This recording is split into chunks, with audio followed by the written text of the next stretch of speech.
Welcome back. So, in this tutorial, I thought we're going to talk about user interface controls. So, not so much individual modules, but holistically how to use various controls.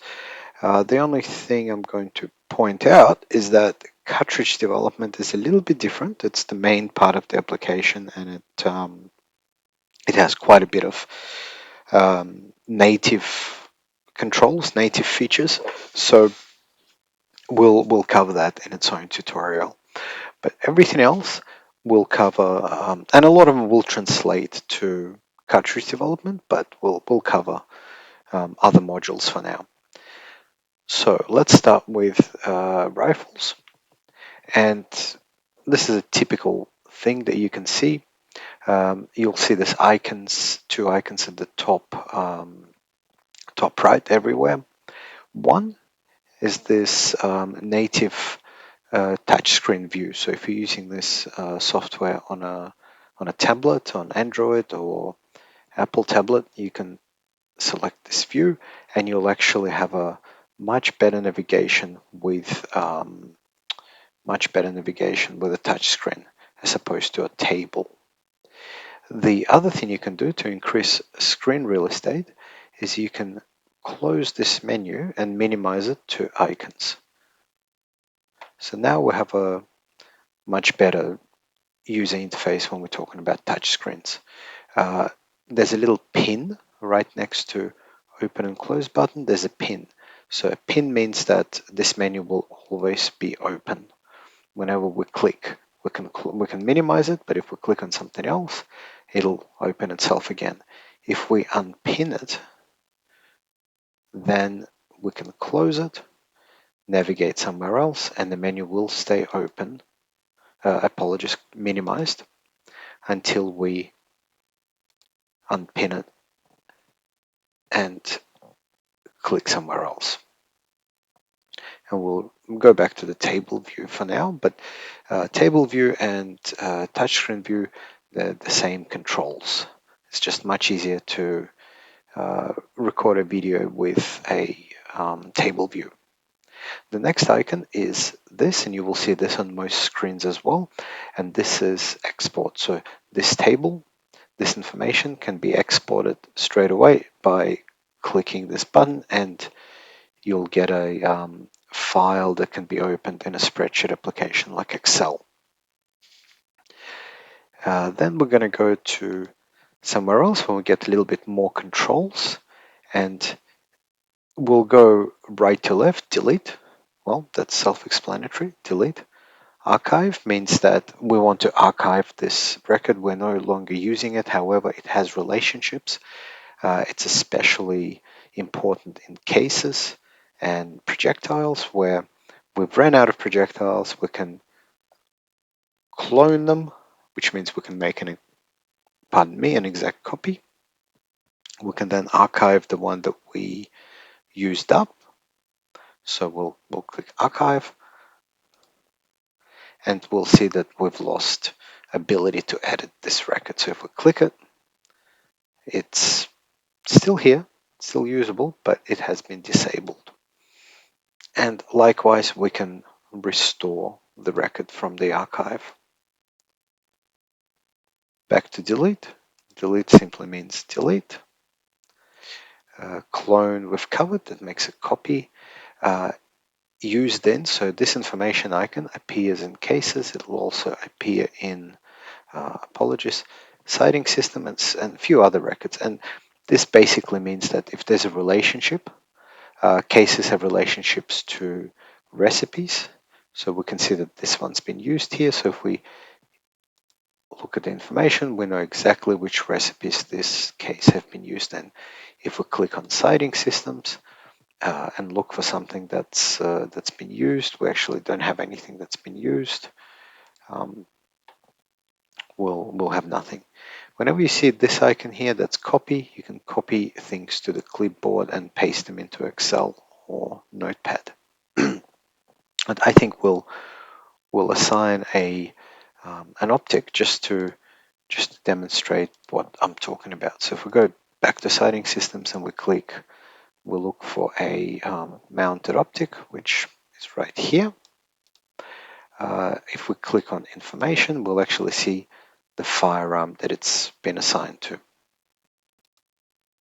Whenever you see a pencil icon, that means you can edit this in place. You don't need to jump into the actual data record. You can edit it directly in the table. So for example, Gen2, and we can save and it'll update itself. Moving on, edit.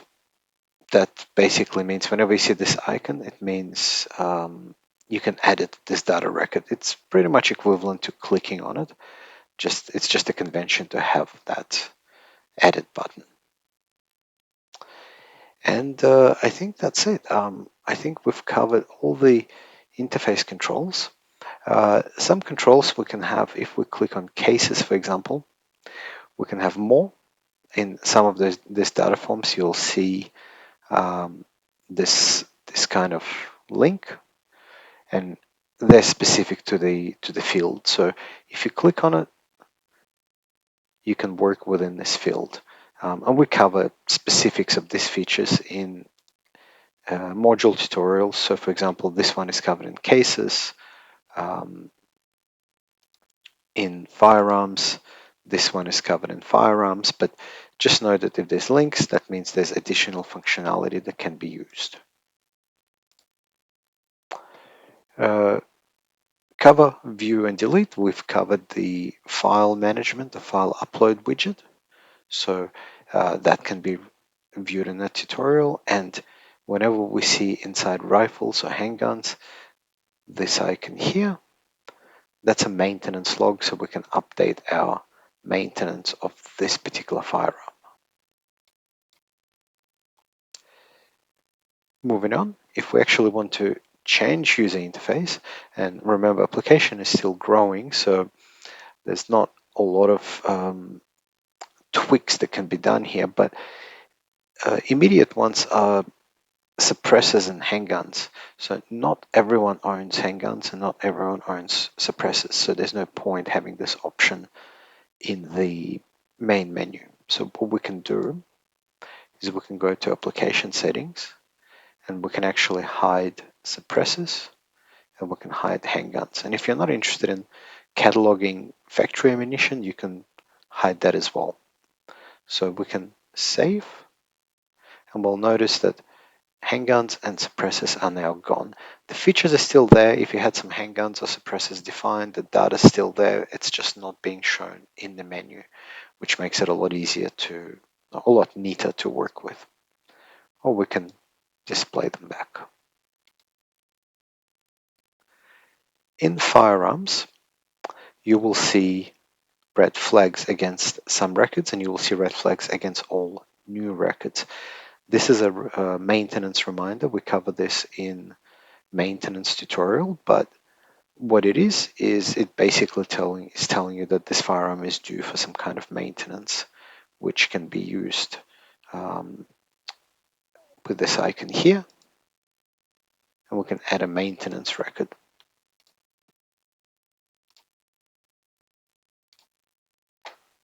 Close, and if we refresh, this flag has gone away, so the alert's gone away. Whenever you see a link, and let's look for those, perhaps they're only in recipes, but whenever you see a batch name, a recipe name, that's the main record. We can go into that. But whenever you see another link next to it, like a group, we can actually click this and it'll show us similar recipes. So if this recipe belongs to a particular group, that's what it's going to show us. If we go to factory ammunition, we can look at specific item, or we can say, I want to see everything in 225 grains. In this case, I only have one thing. We can go back, or I want to see all 22 ammo that I have, and it'll just show me that particular group. So it's a way to group similar items. Again, informational, so we can actually whenever you see information, we can check that, go, okay, well, this ammo contextually it gets used in the firearm, so it shows firearms that have been used to shoot this particular record. That's really it. There's not much more to this interface controls. I encourage everyone to click around, set up a couple of test records, and mess with it, create, delete, cause errors, and actually experiment and see how things are working. But I think that's about it. Thank you.